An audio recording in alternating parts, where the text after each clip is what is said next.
Creating great products isn't just about product managers and their day-to-day interactions with developers. It's about how an organization supports products as a whole, the systems, the processes, and cultures in place that help companies deliver value to their customers. With the help of some boundary-pushing guests and inspiration from your most pressing product questions, we'll dive into this system from every angle and help you think like a great product leader. This is the Product Thinking Podcast. Here's your host, Melissa Perri. Hello, and welcome to another episode of Dear Melissa. Today, we're going to talk all about platform product management and what that means. And I just want to remind you that you too can ask me any of your questions about product management by going to dearmelissa.com and dropping me a line. If you leave me a voicemail, which I love to hear your pretty voices, you will get prioritized. So I tend to answer those first. So definitely go and let me know what you're thinking about. Let's dive in to our first question. Dear Melissa, we are replatforming a product at the enterprise level. My product will need to build the specifics we need once the enterprise infrastructure is in place. It's a platform that today is tech heavy to manage and maintain. I want to shift the approach to give ownership to internal users to maintain their own pieces and make their own updates.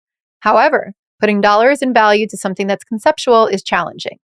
What's a good way to sell a different way of doing something that will drive long-term improvements in a manner that can bring data and dollars to the table in an analytical environment? All right, so doing a replatforming or changing something like this does actually translate to dollars. Sometimes it's hard to conceptually think about it, but it does. So if you think about what you're trying to do, which is putting the things in the hands of the end users who are internal, right, and allowing them to make changes instead of the developers to do it, you're actually streamlining operations.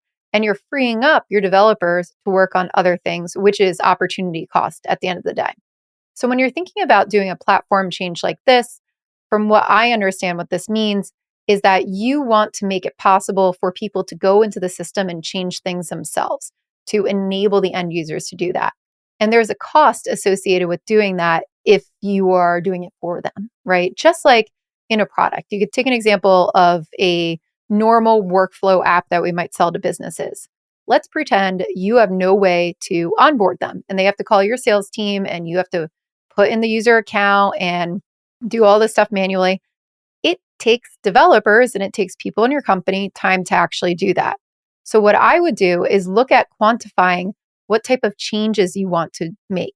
And maybe you don't start off really big as we want to replatform everything at this enterprise level and open this up so people can do things. I think instead what you want to start with is quantifying how much cost it takes the development team to work on these issues for the rest of the company. Then you're going to want to translate that into the product strategy. And then you're going to want to make your business case. But let's start small, right? Can you come up with some examples that people can actually empathize with? I would look around the company and say, hey, here's some common scenarios where if we were to rebuild this platform at the back end or, open up these workflows for people to do this themselves, we could save 20,000 hours of developer time or 200 hours a month of developer time. What are those workflows? And what are the most common workflows that you find that you're doing over and over and over again on a development team that doesn't make any sense, that you could hand off to somebody else? There's a cost associated with that. In larger organizations, sometimes we tend to neglect those costs or eat them, right, and forget about them. And in smaller organizations, they become apparent because you don't have a lot of people. So if you're in a larger organization, I would really think about making those transparent because people are cost conscious in larger organizations. Like they do care about those things, but you want to show the value.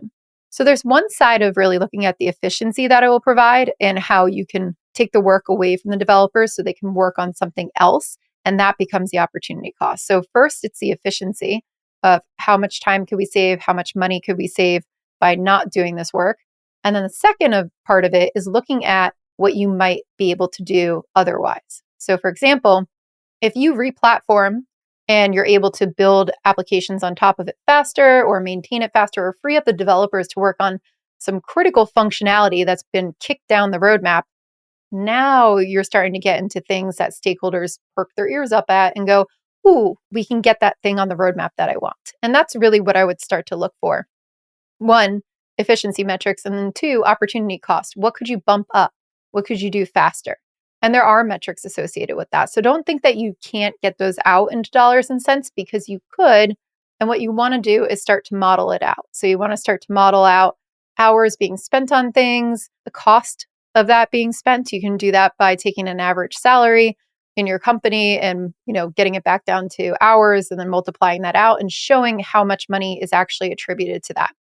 Then when you make the product strategy for this new replatforming that you want to do, show how much time it would take, show what the investment would be, because they do want to understand the ROI, but then show how that scales over time.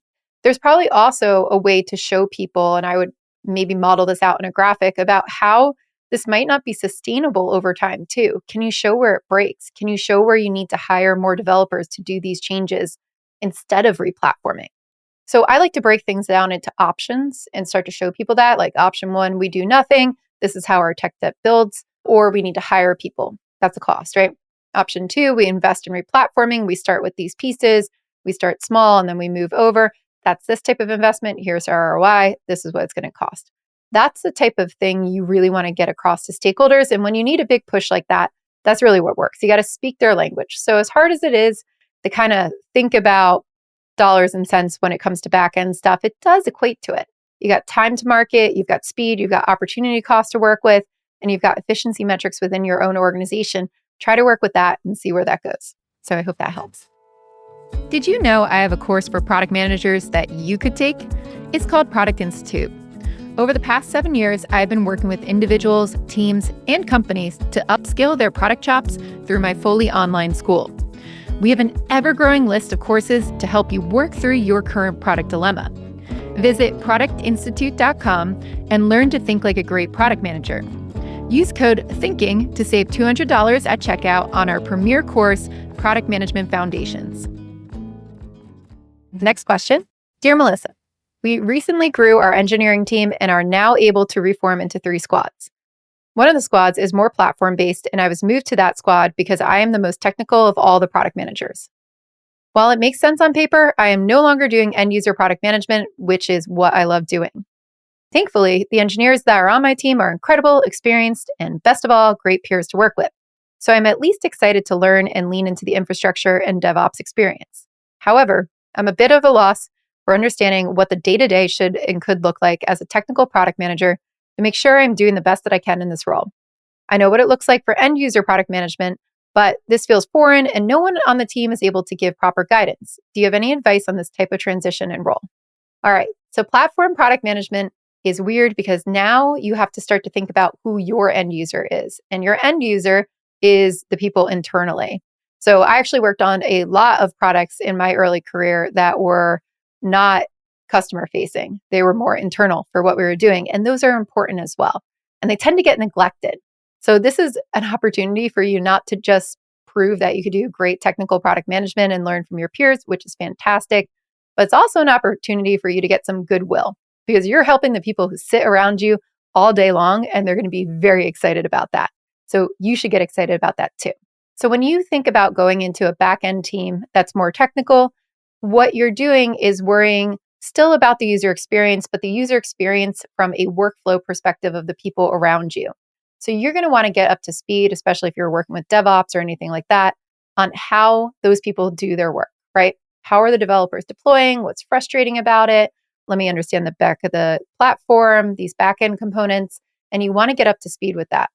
Most developers are happy to sit down with you and help explain that architecture and dive into that. And I would try to get up to speed with some of those more technical terms. So you want to understand things like what a platform is, how APIs work and how they're built, why APIs are powerful, how to read API documentation and get into those types of things. You want to understand more about DevOps and how those things work as well, and all more of this technical side of the world. So sit with your developers, ask them what they do, watch them, watch their workflows, watch them go in and out of the different programs that they use, watch them go to deploy stuff, see if they're using things like GitHub or something else for deployment pipelines. They usually have a lot of models and a lot of schemas for those things as well. Get your architectural diagrams, get your development pipeline diagrams. Sometimes they live in programs, sometimes they live out in Google Docs.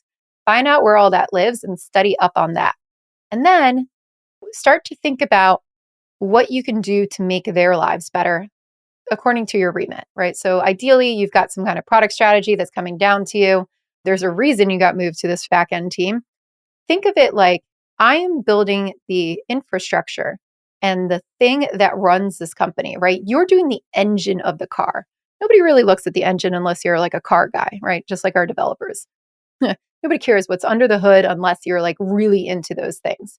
But you need to make sure it's good so that it scales. So you're going to worry now about things like scalability, load, all of these more technical issues to make sure that your company could be successful and healthy as it goes.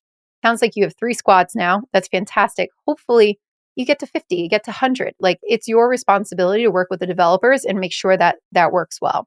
So you're going to want to care about those things. You're going to want to care about architecture and scalability. So that's what I would worry about getting up to speed on. Now, as a product manager, that knowledge is new for you, but what you do on a day-to-day basis is usually not that different. You're going to go talk to your customers who are internal. You're going to go talk to the CTO about their scalability options and what they're planning. You still need to understand deeply the whole product strategy of the company. Like you need to go and understand where you're going, how many customers you want to start onboarding, how you're going to scale, what types of products are coming up. So now you're going to partner with the other 2 product managers on the other squads and try to understand what their roadmap looks like. And when you're thinking about your roadmap, you want to make sure you're enabling the customer-facing money-making side of it, right? So they're going to be out there thinking about what do we sell? And then they have to come back to you and you're going to be saying, how do I unlock that value through our platform? How do I make sure that they can use the platform to build on top of it? How can I make sure they can use these backends to build on top of it to scale? When you're thinking about a platform roadmap, you do have your own strategy, but it always follows a commercial facing strategy. And then you put a lens on it to think about what amazing technology can we use to even like amp up our commercial side of things. Like there are areas when I can suggest to them that AI might be better or different types of APIs that we can architecture near can make this more scalable, more sustainable, and even more powerful for our customers. So you don't forget about the customers that are really paying you at the end of the day, but you're going to be working through other avenues to do that. So that's the kind of mentality that you need to accept as a platform product manager. And I'll tell you this, platform product management is extremely hard, like extremely hard. And a lot of people get it wrong. I've seen people go out there, build a whole strategy for their platform and never involve anybody else on the commercial side or the customer facing side or any of those other product managers. And what happens is you spend millions and millions of dollars all of this time and you build this whole platform and nobody uses it. And it breaks and things aren't scalable and people work around you and all of these things happen. So you want to make sure that you're a high collaborator. You're going out there, you're still building your strategy, but you deeply understand where the business is going because that's important. And you're bringing that into the technical side. You are the voice of the business in the technical side and making sure that you can enable the sales. You could still enable the things to be built on that side. So you're the voice of reason that looks at all the cool things we could possibly do with tech and makes sure that it's in service of the business growing. And that's what a platform product manager does on a day-to-day basis. So you're probably not going to be working with UX designers. You're probably not going to be out talking to end user customers all the time, but you're still keeping a pulse on what's happening with the business. You're translating that into tech and you're thinking about how we can do that with different components. It's no longer workflows and UI, right? Instead, it's backend components. So same mentality, but thinking about how do we do that on the back end with my tools, and your tools are now technical tools. So that's the mentality that I would adopt as a platform product manager. Critically important. We need a lot better platform product managers out there. It is one of the biggest skill gaps I see. So you are setting yourself up right now to be in high demand soon because platforms are growing like crazy and we need great product managers there. So best of luck. Are you eager to dive into the world of angel investing? I was too, but I wasn't sure how to get started. I knew I could evaluate the early stage companies from a product standpoint, but I didn't know much about the financial side. This is why I joined Hustle Fund's Angel Squad. They don't just bring you opportunities to invest in early stage companies, They provide an entire education on how professional investors think about which companies to fund. Product leaders make fantastic angel investors. And if you're interested in joining me at Angel Squad, you can learn more at hustlefund.vc/MP. Find the link in our show notes. All right, last question, which is in the vein of what we just talked about.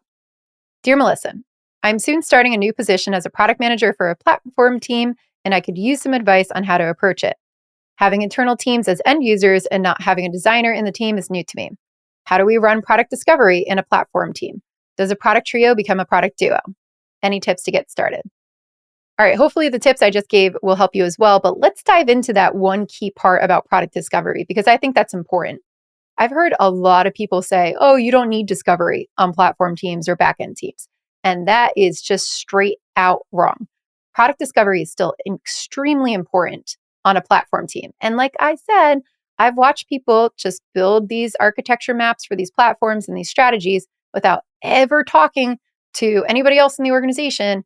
And they build it and I've seen people waste millions of dollars doing this. So please understand that product discovery is very important. You're just not going to have a designer working with you. Instead, you're going to work with your tech lead. So you and your tech lead are going to be joined at the hip. Your trio's going down to a duo, and that's totally fine. And what you really want to do as well is partner with the other product managers around the company and other tech leads and other developers. So your end users are now those people internally. So you're going to go do product discovery with them. So let's take an example. You're going to go out and look at one of the product managers, talk to them about what they're building, what their roadmap looks like. You're looking at that and you're saying, okay, that means that on the back end, we're going to have to be building certain APIs and certain different components that will help feed back into these applications that are sitting on top of it that the users can actually interact with. You're going to want to work with those developers and with that product manager to figure out and to understand what types of information are going to be passed through, what types of information they're going to need to want to come back to them. And you're going to want to do it in a way that's easy to plug in. So when you're looking at your product strategy, you need to design it in a way that's great for the other developers there. So some of this discovery that we do is not exactly the same. Like let's say we still do discovery, but our toolkits are not exactly the same as what we would do with a UI. We're not doing prototypes usually. We're not doing A/B testing. Instead, we're still clarifying what people need, and we're thinking about more things like architecture and the way that we set up the product strategy for success. So you're always going to be digesting things that are coming from the other product managers. But again, maybe you surface up solutions that make things run faster or more efficient or contain more data. Sometimes the product managers on those application sides don't even understand what the full platform can do. So that's your responsibility. So during discovery work, you're going to be working with them. You're going to be looking at what's coming up in the roadmap. You're going to be asking them about how they tested it, how users used it. You still want to understand those things. And then you're going to help them translate it into what does that mean for our platform. The second part that you would look at for product discovery when it comes to platforms is thinking about how it grows and how people want to use it. So you're going to be wanting to study how people digest different parts of the platform, what kind of user analytics are on there, how many people are hitting different databases or different APIs and components. And you're going to work with your tech lead to figure out how that scales, how you want to model that out. And you're still doing those customer interviews. So some of this stuff might not be so unknown as in a UI world where we have to work with a customer and show it to them, but you might have some unknowns on a technical side. And this is where you might work with the developers to do things like spikes is one thing that developers call it, to go out and investigate if we can technically feasibly build something. So you might be doing some discovery work like spikes on your platform to see if you can architect it different ways or build different ways or get data or plug into APIs that are external that you never knew about to see if they work. Or use things like ChatGPT, which everybody loves to talk about, to actually power up your data, right? That's your type of discovery. So it's discovery in a more technical world. It's not so much discovery in a prototype UI type world, but you're still doing discovery and you still got to prove that's the right thing to do. So as long as the product managers on the front end as well, who are talking to end users, are doing discovery and you're doing discovery, this should work pretty well hand in hand. And like I said, a lot of people think you don't need discovery, that you could just go in a room and architect this out. But the more you talk to the people who are consuming your platform, which are the developers and the product managers and the other tech teams, the more you'll understand how they use it And the more you'll get comfortable with thinking about how to architect it and how to make sure that it's scalable, it's usable, and people are not going to just drop it when it gets too hard. You could still build an awful platform and nobody will use it. That's still a risk. Everybody's like, oh, we have to use a platform. I've been at a company where they did not. So definitely think about who your end users are now. And it's those people internally, go talk to them. Those are the people you do interviews with now. So that's it for Dear Melissa this week. Next week, we'll be back with another fabulous guest on the Product Thinking Podcast. We release episodes every Wednesday, so make sure that you subscribe so that you never miss an episode. And if you have any questions for me, remember, go to dearmelissa.com and let me know what they are. We'll see you next time.